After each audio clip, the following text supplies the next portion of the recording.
You're 19 years old, standing in a rainy alley in Leningrad. It's 1973, and you're soaked to the bone. Your cheap boots are falling apart, water seeping through holes you can't afford to fix. You haven't eaten in 2 days. Your stomach feels like it's eating itself. That's when this guy shows up. Black coat, dead eyes, smells like cigarettes and trouble. He doesn't smile, doesn't introduce himself, just says, "You're coming with me." And here's the thing. When the KGB wants you, it's not a request. It's not even a threat. It just is. You follow him because what choice do you have? The car smells like fear and old cigarettes. He drives you to this building that looks like every other government building. Gray, ugly bars on the windows. But inside? Inside smells like death. They strip you naked right there. Check your teeth like you're a horse they're buying. Feel your muscles, test your reflexes. Some guy with a clipboard writes notes while another one takes pictures of your naked body. You're shivering, partly from cold, mostly from pure terror. Then they hand you this gray uniform that feels like sandpaper. Congratulations, they don't say, but you can feel it in the air. First thing they do is kill your name. You're Cadet 41 now, this instructor barks. They buzz off all your hair. Throw your ID into a burning barrel. The smoke from your old papers sticks to your clothes for weeks. Then comes the conditioning. That's what they call it. Not training. Conditioning. Like you're a dog, they're teaching new tricks. They lock you in this white room. 4 walls, 1 cot, 1 ticking clock that drives you insane. No windows, no books, nothing. Just you and that damn clock. They slide food through a slot once a day, gray slop that barely counts as food. But the worst part? The questions. Same questions over and over. What scares you most? Who do you love? What would make you betray your country? You lie at first, obviously, but after 3 days without sleep, after a week of the same white walls, you'll say anything to make it stop. There's this guy in the mess hall who used to be a pianist. You can tell because his fingers still move like he's playing invisible keys. But his eyes? Dead.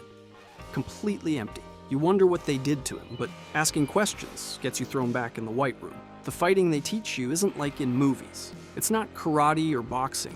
It's how to kill people with your bare hands, how to crush someone's throat with 2 fingers, how to blind a guy with a business card. Fast, quiet, brutal. They bring in real prisoners for practice, just random guys who probably stole bread or said something stupid about Stalin. The first time you watch someone get their windpipe crushed, you throw up. By the 10th time, you're taking notes. The blood never completely washes off your hands. Next comes spy stuff. How to follow people without being seen. How to plant bugs in hotel rooms. How to lie so well you believe it yourself. They test you on real people in the city. Mess up and they literally drag you back by your hair. There's this girl in your group, Cadet 38, pretty Ukrainian girl with blonde braids. During a test where they make you execute some poor bastard, she hesitates. Her hand shakes on the gun. "I can't," she whispers. The instructor pulls out his pistol and shoots her in the head. Right there. Just like that. Her brains splatter on the wall behind her. He looks at the rest of us and asks, "Anyone else can't?" Nobody says a word.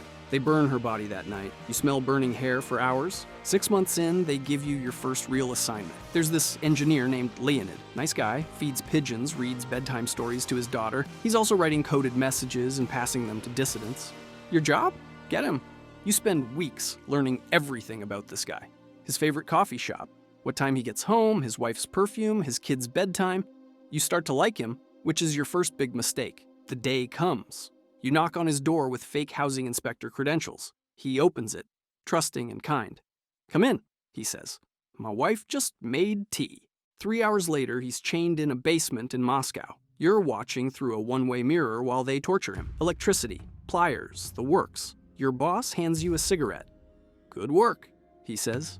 You haven't slept in 3 days, but your hands don't shake anymore. When the guy screams, you barely flinch. Something inside you is broken and you're not sure it can be fixed. 2 years pass.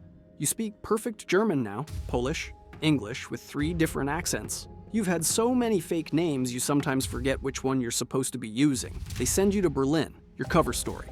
Art student who loves abstract paintings. Your real job, seduce NATO guys and steal their secrets. You meet this guy Marcus at a jazz club.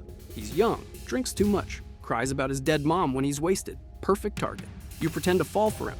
Learn all his stories. Become exactly what he needs. 3 months later, you're copying classified documents while he sleeps off another bender. The stuff you photograph gets people killed. Real people with families. Marcus never finds out, but you read the reports. 12 agents dead because of papers this kid left lying around. Marcus talks about marriage, about kids, about a future that doesn't exist because you're already planning how to disappear when the job's done. They promote you. Now you run other spies. There's this ballet dancer who gives you information to get medicine for her dying mom. A priest who trades confessional secrets to hide his own dirty habits. Your old roommate from training who's starting to crack under the pressure. You could warn her, should warn her. She once shared her food when you were sick. But when she starts talking about running away, you write the report that gets her killed. 3 bullets in the head at a checkpoint. You don't feel anything when you hear she's dead. That's when you know you're completely gone. At 25, they call you back to Moscow for some ceremony. Medals, photos, handshakes with important people. That night, alone in your hotel room, you drink until you're puking blood. Nobody checks on you. Nobody cares if you live or die as long as you're useful. Next assignment, Prague. There's this writer publishing poems about freedom. His name's Victor, and he's got these kind eyes and gentle hands. He reminds you of who you used to be before they broke you. You go to his readings, pretend to be interested in poetry.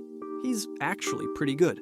Makes you remember what hope used to feel like. You start to care about him, which is dangerous for both of you. One night, he reads this poem about caged birds learning to sing louder. You know they're watching him, know the orders are coming. You could warn him, could tell him to run.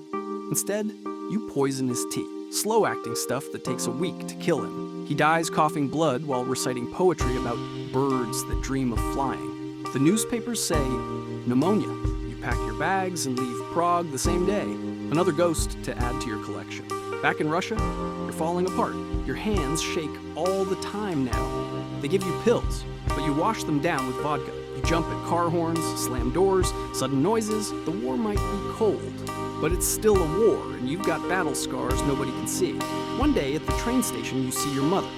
She's older, carrying groceries in a worn bag. She walks right past you and doesn't recognize your face. You don't say hello. What would be the point? By 30, they'd make you a trainer.